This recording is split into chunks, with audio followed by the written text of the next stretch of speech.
창세기 22장 1절에서 12절의 말씀을 가지고 아케다라는 제목으로 여러분과 함께 말씀을 나누고자 합니다.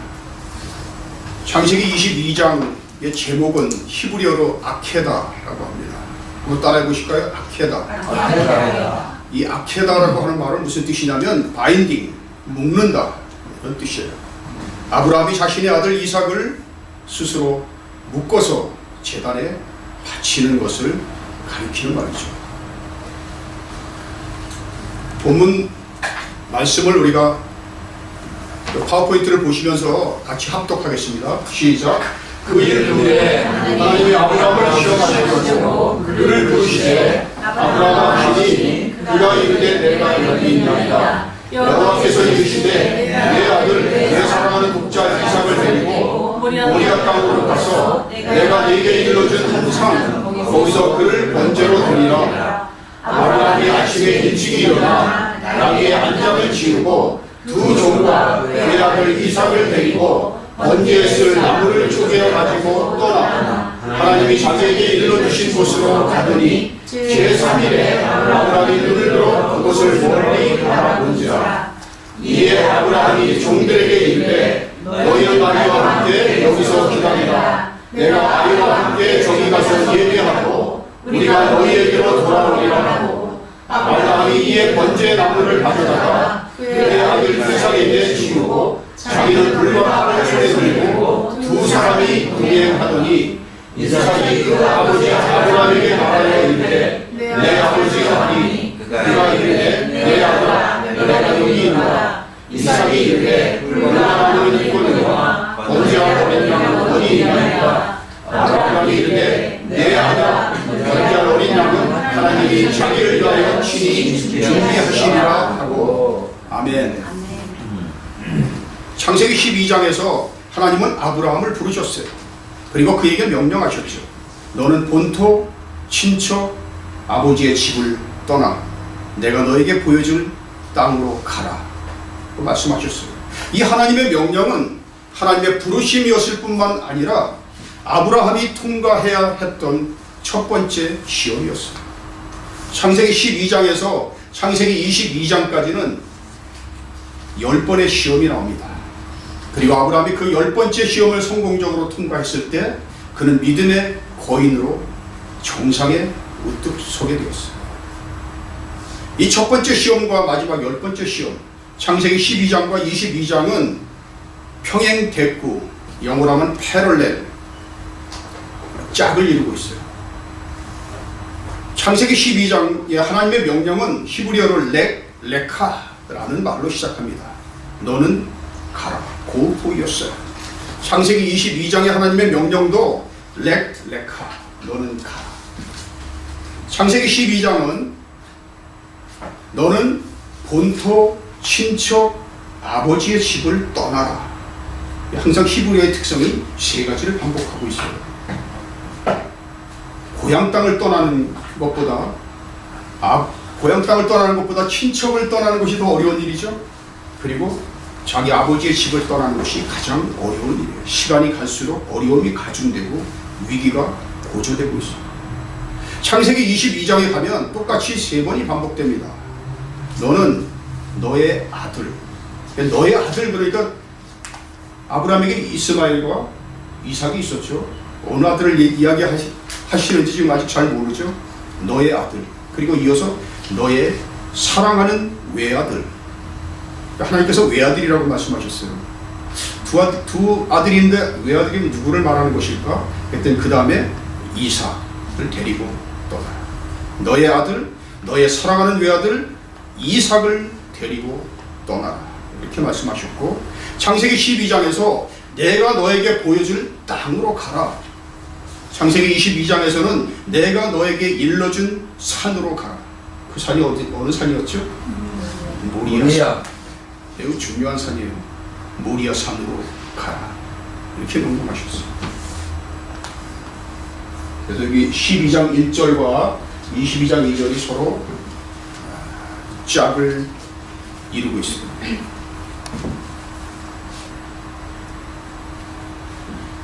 자, 여기서 우리가 첫 번째 시험과 10번째 시험이 많은 공통점을 가지고 있죠. 이 첫 번째 시험과 10번째 시험의 성격과 본질은 무엇이었는지 우리가 잠시 살펴보도록 하겠습니다.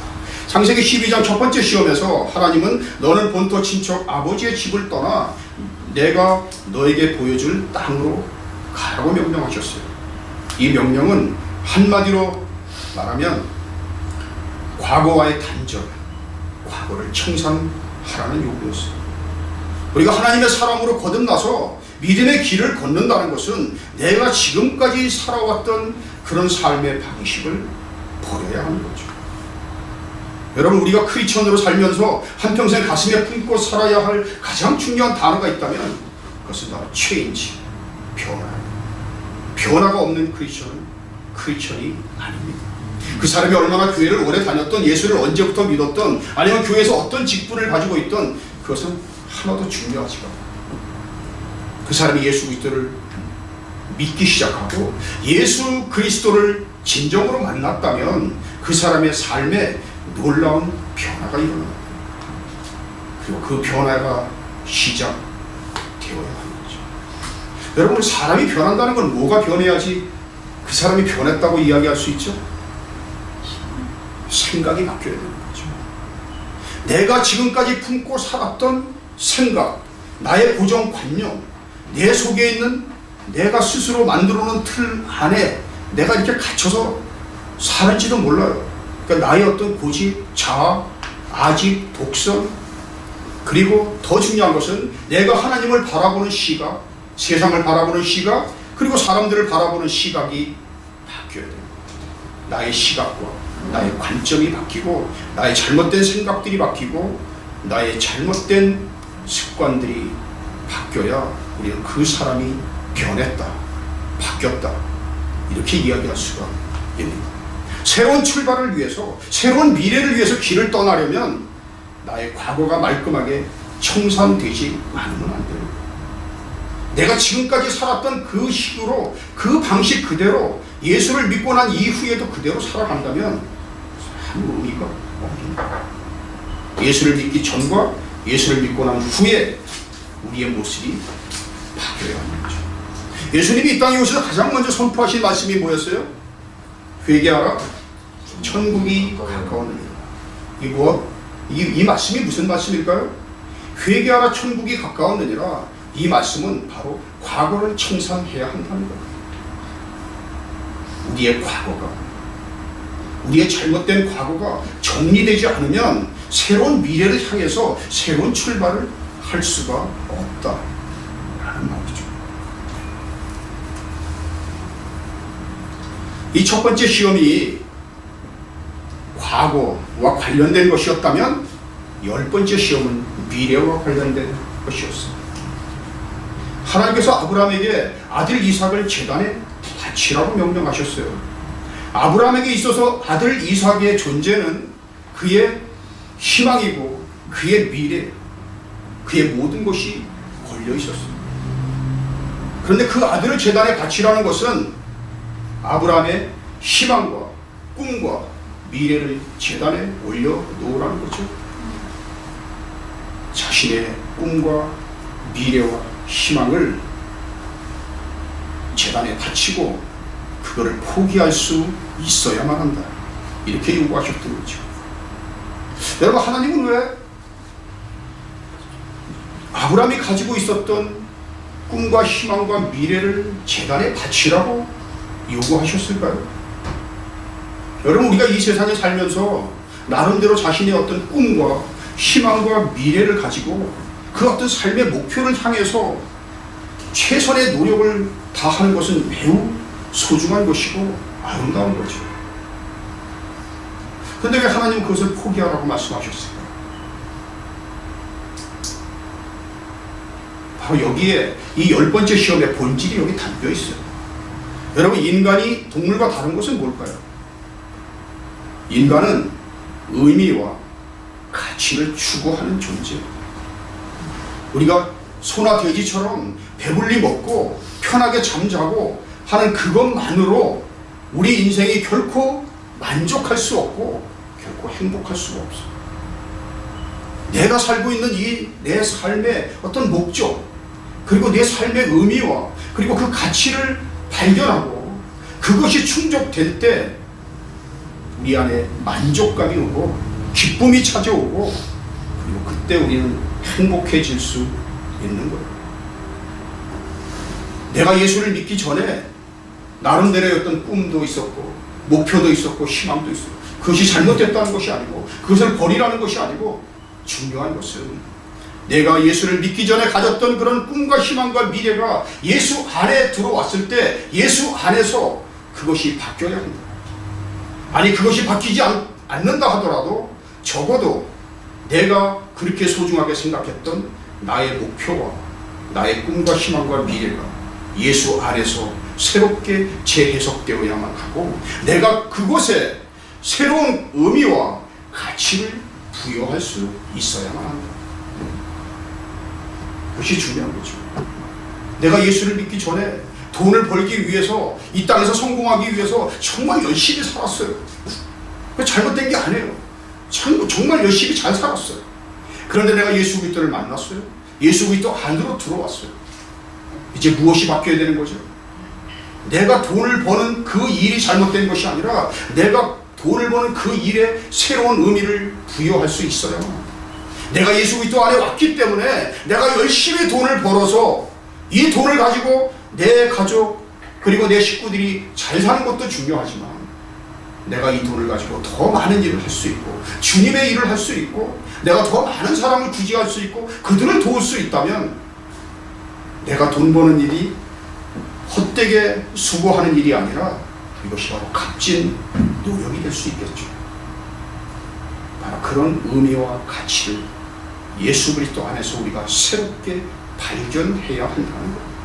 만약 그런 의미와 가치를 발견하지 않으면 내가 가졌던 그런 꿈과 희망과 미래, 그리고 그것을 위해서 내가 열심히 뛰는 그 모든 노력들이 헛수고가 될 수 있는, 아무 의미가 없는 일일 수가 있다는 거죠. 결국 문제의 본질은 뭘까요? 우리의 삶의 의미와 목적과 가치를 어디에 두어야 할 것인가? 문제는 바로 여기에 있는 거예요.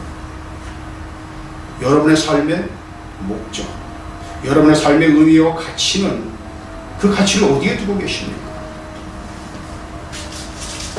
여러분 왼손 한번 내보실래요? 왼손 한번 주먹을 꽉 쥐어보실래요? 힘을 꽉 쥐어보세요. 내가 모든 것을 다 이뤄도 이것만은 이룰 수가 없어. 나는 이걸 절대 빼앗기고 싶지 않아. 그렇게 생각하는 것이 있겠죠. 그것이 재산이 됐든 자식이 됐든 돈이 됐든 그 어떤 것이 됐든 나는 이것이 이것을 가져야 행복하다고 생각하고, 내가 지금 가지고 있는 이것을 나는 절대 놓을 수가 없어. 그래서 우리가 잠잘 때도 이거 손을 꼭 쥐고 자고, 밥 먹을 때도 이거 손을 꼭 쥐고 밥을 먹고, 걸어갈 때도 손을 꼭 쥐고 걸어간다면 여러분 이게 자유함이 있겠어요? 편안하세요? 이렇게 손을 꼭 쥐고 다니면 편안하시겠어요? 마음이 편안하지가 않죠? 어떻게 하면 마음이 편해지시겠어요? 놔야지. 그 손을 놔야 되죠. 이 손을 놓는 게 쉬운 일인가요? 내가 지금 가지고 있는 것을 혹시 이거 내가 뺏기는 거 아닐까? 이거 혹시 내가 잃어버리는 거 아닌가? 누가 가져가는 거 아닌가? 이런 생각이 드는데 이거 놓을 수 있겠어요? 내가 손에 꼭 움켜쥐고 있는 이것을 놓는다는 것은 또 다른 믿음의 한계에 대한 도전인 거죠. 내가 어릴 때 이것을 놓을 수 있을까요? 나의 삶의 의미와 목적과 가치를 예수 그리스도에게 둘 때 예수 그리스도와 함께 있다는 것, 내가 예수 그리스도 안에 들어와서 예수 그리스도와 함께 그 안에서 어떤 관계를 맺고 있다는 것, 그거 하나만으로도 내 삶의 모든 것이 거기 담겨 있습니다. 그것만으로 나는 충분합니다. 그때 우리 이 손을 놓을 수 있겠죠. 그전에는 이 손을 놓을 수가 없어요. 내가 예수 그리스도 안에서 진정한 삶의 의미와 목적과 가치를 발견할 때, 그때 우리는 꼭 움켜진 이 손을 놓을 수가 있을 거예요. 바로 이 10번째 시험은 움켜진 손을 놓으라고. 믿음의 한계에 도전하라고. 우리가 그 믿음의 한계점을 넘어설 때 그때 우리가 비로소 믿음의 사람이 될 수 있기 때문에. 믿음의 길을 출발했던 아브라함, 그는 과거를 청산하고 믿음의 길을 떠났어요. 이제 믿음의 정점에서, 믿음의 길의 정점에서 그에게 요구되는 것은 과연 삶의 의미와 목적과 가치를 어디에 둘 것인가 하는 근원적인 문제가 요구되는 거죠. 여러분의 삶, 의미와 목적과 가치는 예수 그리스도 안에서 새롭게 발견되어야 하고, 내가 그동안 소중하게 생각했던 거, 내가 아끼는 거, 나의 가족이 됐든 돈이 됐든 친구가 됐든 그 모든 것들이 하나하나, 그 존재 하나하나가 다 예수 그리스도 안에서 새로운 눈으로 그것들을 바라보고 예수 그리스도 안에서 새롭게 인식되고 새로운 의미와 가치를 부여할 수 있어야 합니다. 이것이 바로 하나님께서 요구하셨던 겁니다.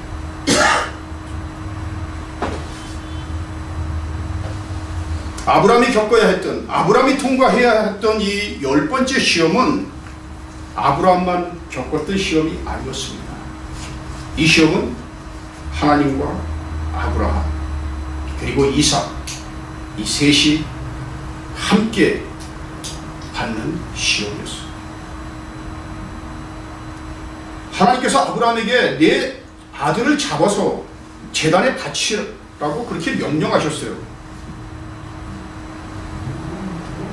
살인죄를 명령하신 거죠. 생명을 파괴하고 생명을 죽이는 것을 가장 미워하시는 하나님께서 아브라함에게 자기 아들을 자기 손으로 잡아서 제단에 바치라고.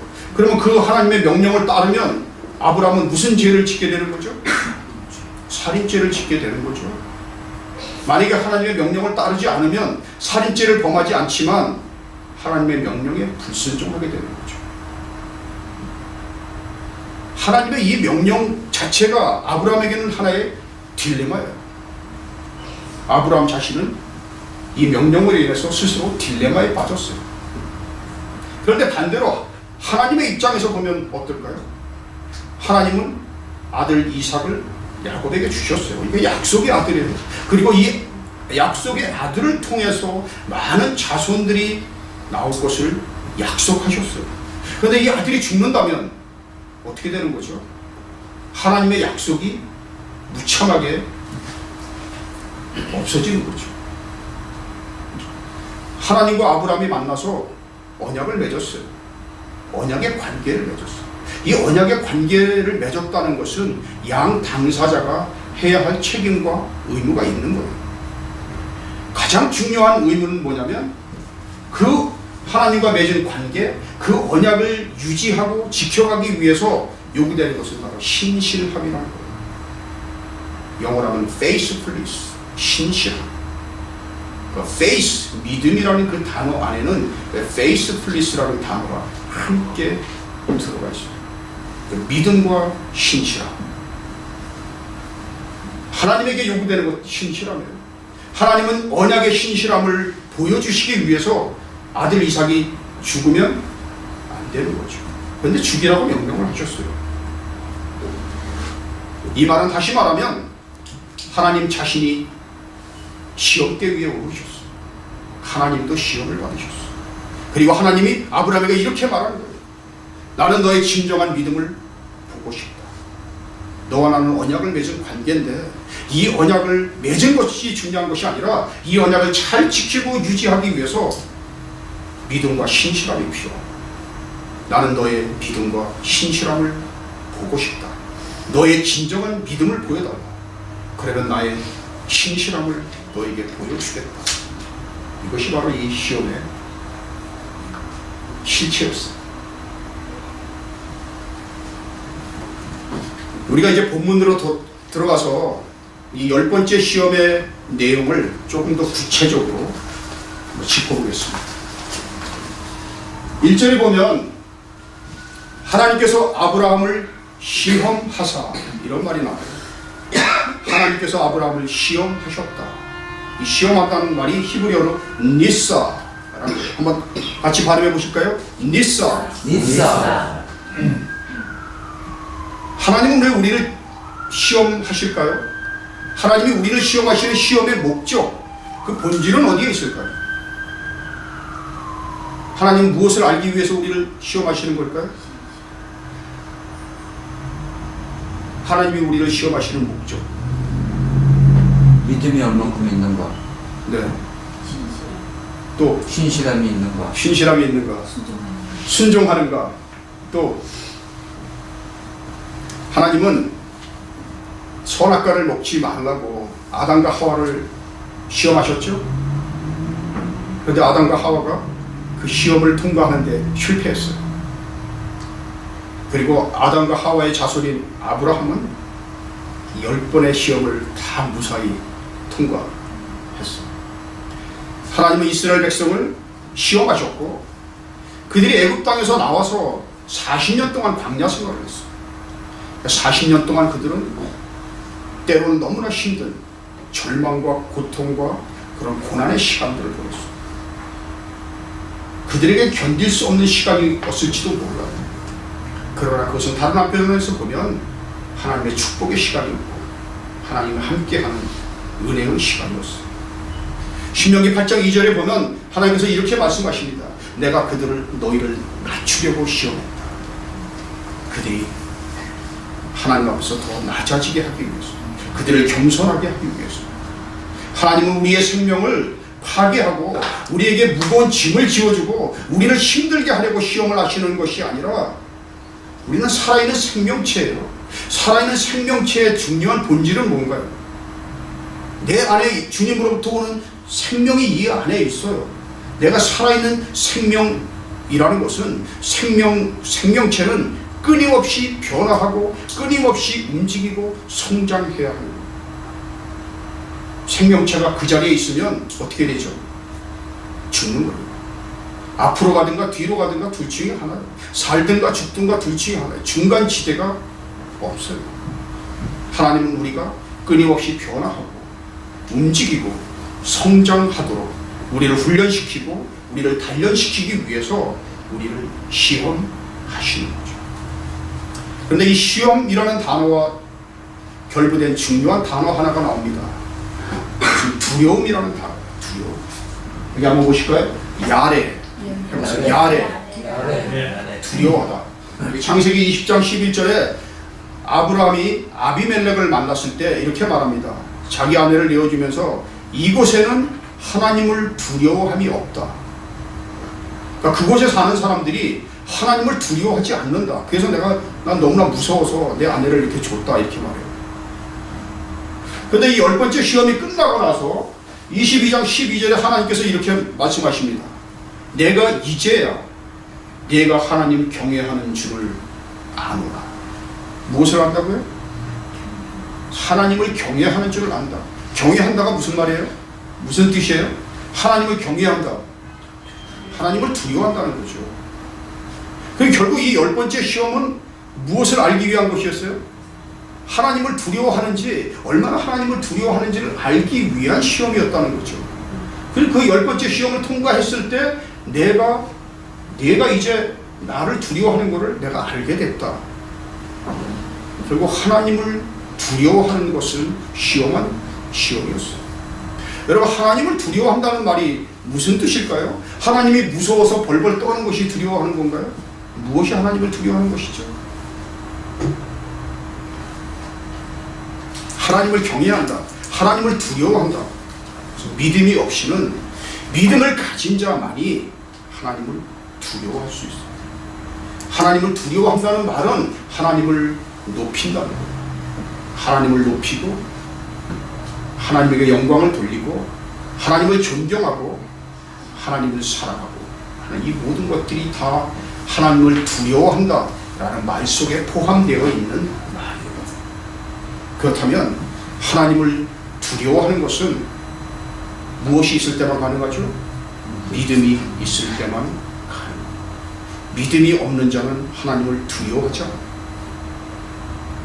우리가 하나님을 두려워한다 하니까 조금 나하고 멀리 떨어져 있는 이야기처럼 들릴지 몰라요.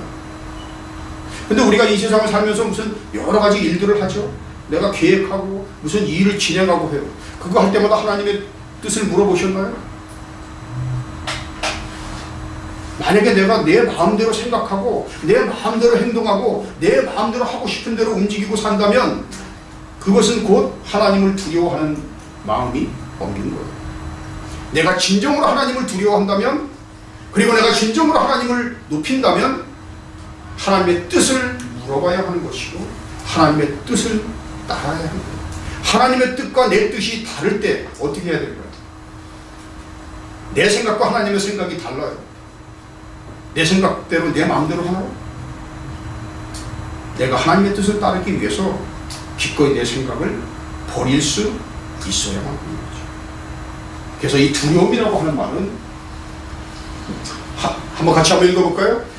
하나님을 두려워하는 것은 나의 뜻이 아니라 하나님의 뜻을 따르고 기꺼이 모든 것을 희생하는 것은 fearing God. 이것은 willing sacrifice of everything. 나의 모든 것을 기꺼이 내가 던지는 거예요.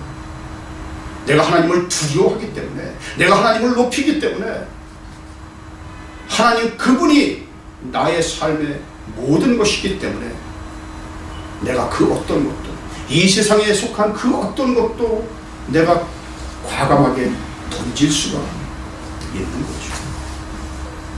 그것이 바로 하나님을 두려워하는 것입니다. 하나님은 하나님을 두려워하는 자를 찾으신다. 아브라함이 하나님의 길을 떠났어요. 이제 그가 믿음의 정점에서 하나님을 두려워하는 자가 되기를 원하셨던 거죠. 이 마지막 10번째 시험은 그가 하나님을 얼마나 두려워하는지, 하나님을 얼마나 높이는지, 하나님을 얼마나 사랑하는지, 그리고 얼마나 겸허하게 자신을 낮추는지 테스트하셨던 것이고, 아브라함은 이 마지막 시험을 통과하면서 이제 믿음의 한계를 넘어서서 진정한 믿음의 사람으로 다시 거듭날 수 있었습니다. 우리가 믿음의 길을 떠났어요. 우리의 과거, 지나간 과거와의 단절을 선언하고 믿음의 길을 떠났다면 이제 믿음의 길의 정점에서 우리는 하나님을 높이는 자가 되어야 하는 거죠. 우리 모두가 다 하나님을 높이는 자, 하나님을 두려워하는 자 되시기를 주님의 이름으로 축원합니다. 자, 이제 본문으로 돌아가서 하나님께서 아브라함에게 내 아들 이삭을 바쳐라. 아브라함은 아무 말이 없어요. 그리고 그 3절에 보면 이른 아침에 일찍 일어나서 부지런하게 나무도 준비하고 이것저것 준비하고 이제 길을 떠났어요. 4절에 보니까 3일 후에 이런 말씀이 나오죠. 며칠을 걸어갔어요? 아브라함이 3일 동안을 걸어갔어요. 여러분, 이 3일이라는 숫자가 매우 중요합니다. 예수님께서 십자가에 돌아가신 후에 무덤에서 며칠을 계셨나요? 3일을 계셨어요. 그리고 내가 너에게 보여줄 것은 요나의 표적밖에 없다. 3일 3야를 내가 무덤 속에 있으리라, 이렇게 말씀하셨어요. 여러분, 우리가 예수 그리스도와 함께 죽는 것으로, 우리가 예수 그리스도와 함께 십자가에 죽는 것으로 끝나는 것이 아니라 우리는 예수 그리스도와 함께 무덤에 들어가야 하고 그 무덤에서 3일 3야를 보내야 합니다. 그 어둠의 시간, 절망의 시간을 보내야 합니다. 그리고 그 시간을 거쳐서 우리는 이제 부활의 생명으로 다시 나오게 됩니다. 그런데 많은 사람들이 예수님이 부활하셨다고 부활만을 강조하고 있어요.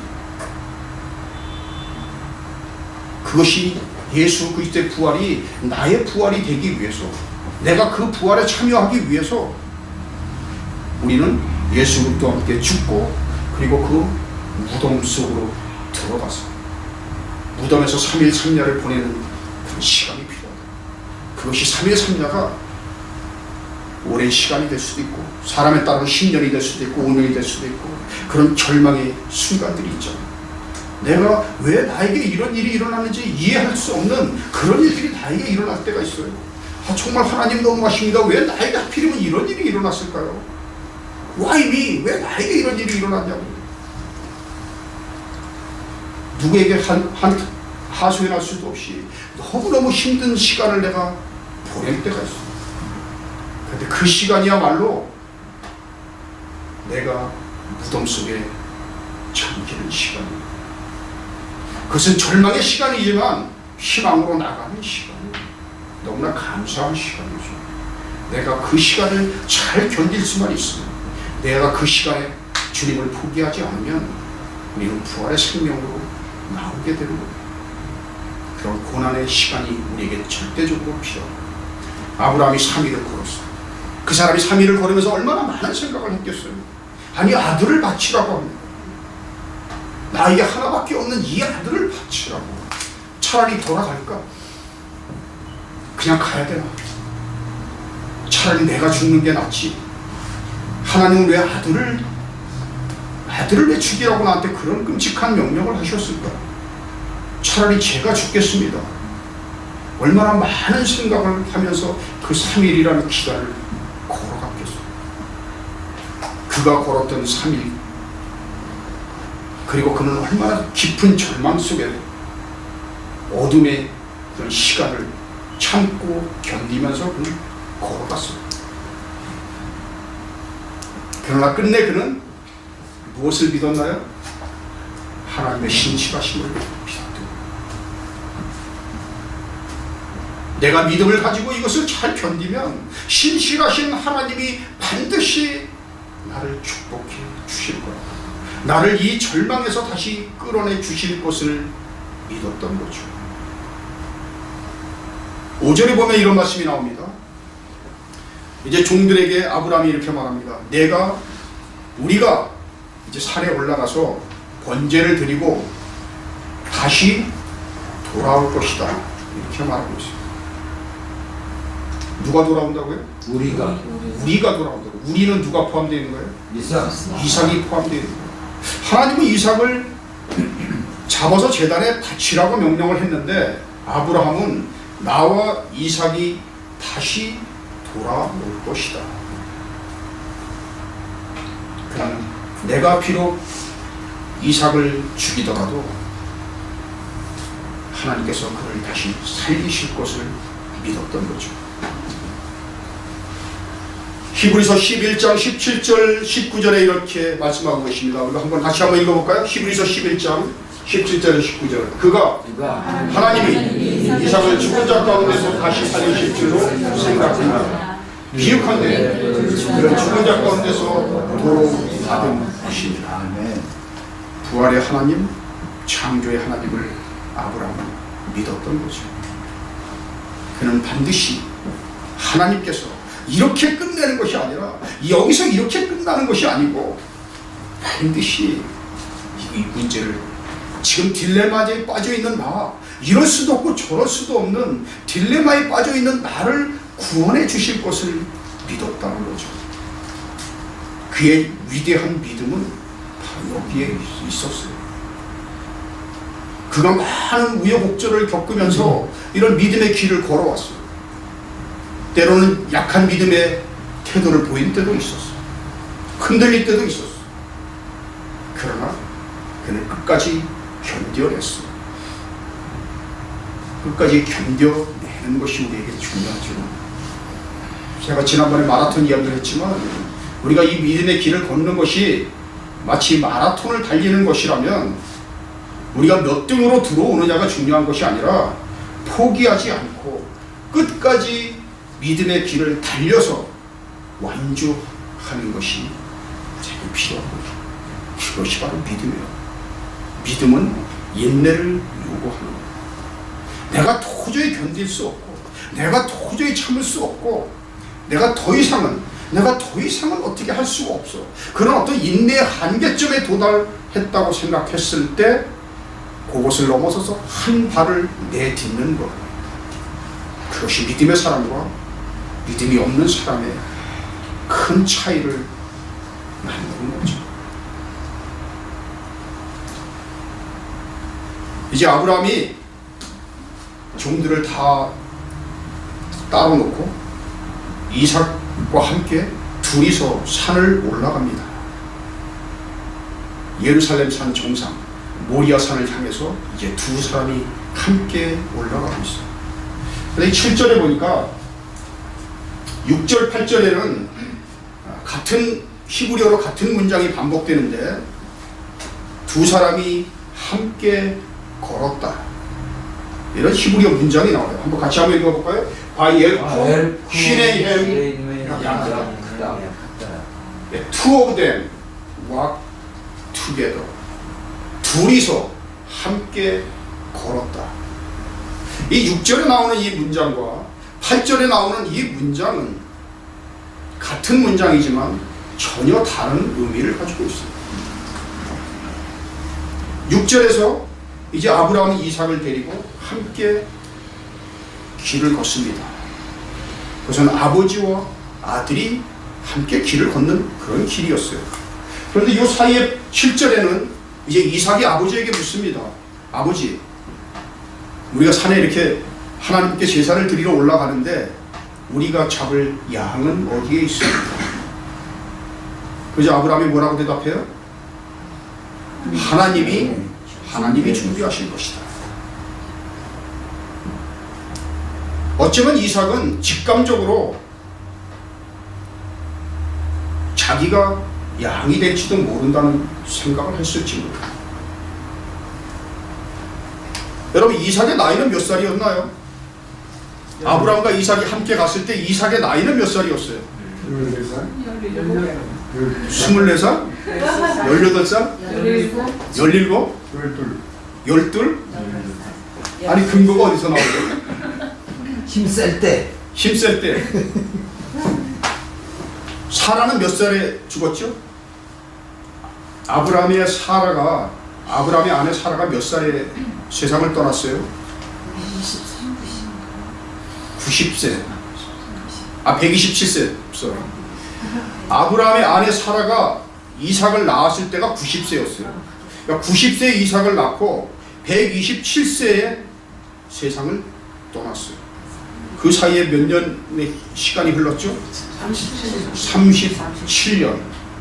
그래서 유대 랍비들은 이때 이삭의 나이는 37세였다, 이렇게 추정하는 거예요. 만약에 이삭의 나이가 37세라면 아버지가 가서 야, 이제 너 누워라, 내가 너를 묻겠다, 그래서 내가 너를 바치겠다 그러면 37세 아들이 더 힘이 세지요. 아브라함의 순종은 누구의 순종을 전제로 하는 거예요? 이삭의 순종을 전제로 하는 거예요. 이삭이 아브라함에게 순종했을 때 아브라함도 하나님에게 순종할 수 있었던 거죠. 6절에서 두 사람이 함께 걸었어요. 그런데 8절에서는 양이 보이지를 않아.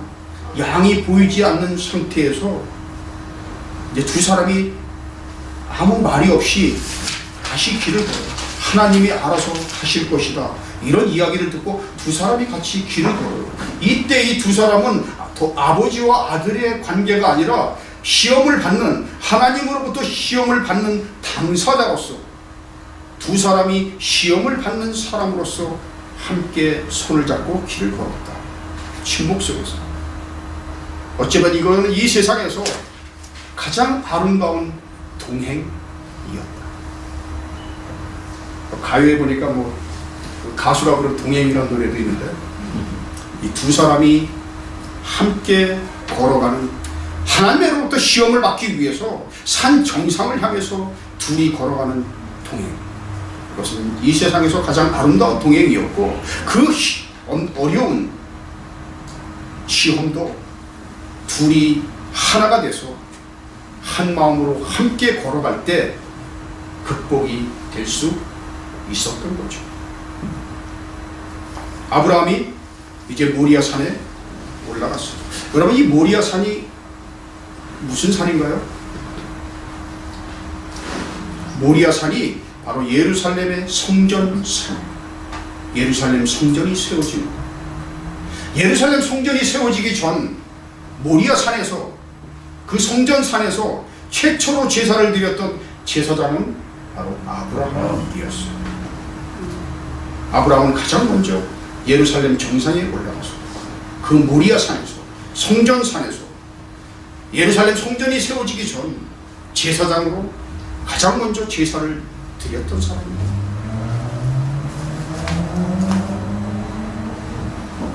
이삭은 아버지 아브라함에게 죽기까지 순종했습니다. 유대 전승에 따르면 아버지 제가 묻겠습니다. 자기가 자기 몸을 묶었어요. 그리고 자기가 스스로 제단에 누웠어요. 그러나 이 이삭은 바로 예수 그리스도를 상징하는 인물. 이삭이 나무를 지고 번제에 사용할 그 나무를 지고 산을 올라갔던 것처럼 예수 그리스도는 십자가를 지고 예루살렘 언덕 위를 올라가셨죠. 그리고 죽기까지 순종했어요. 마지막 죽기 직전에 이삭은 하나님으로부터 구출을 받았죠.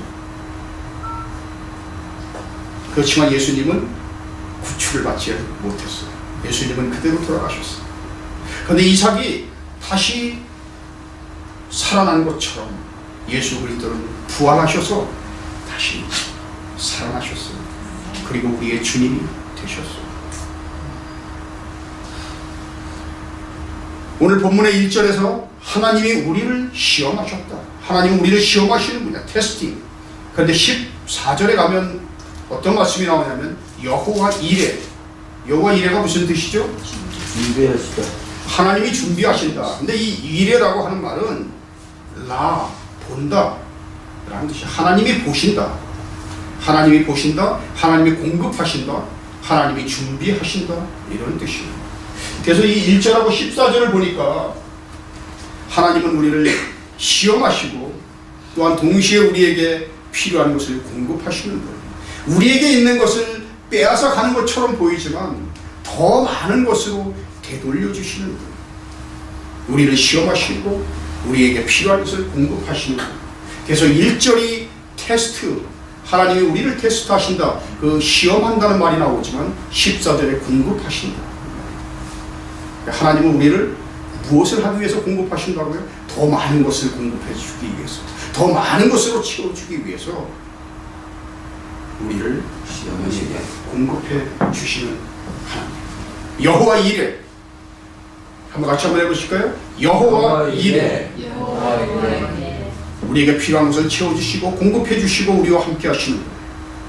그리고 그 시험은, 하나님께서 우리를 시험하시는 그 시험은 우리가 더 강한 사람이 되게 하기 위해서, 믿음의 용사가 되게 하기 위해서 우리를 훈련시키고 단련시키기 위한 것이었습니다. 히브리서 11장 6절의 말씀, 믿음이 없이는 하나님을 기쁘시게 할 수가 없습니다. 우리는 이 10번째 시험을 통해서 진정한 믿음이란 무엇인가를 우리가 다시 한번 생각해 보게 되는 거예요. 아브라함이 어떻게 위대한 믿음의 사람이 되었을까? 그는 이 시험을 통해서 진정한 믿음이 무엇인가를 우리에게 보여주었어요.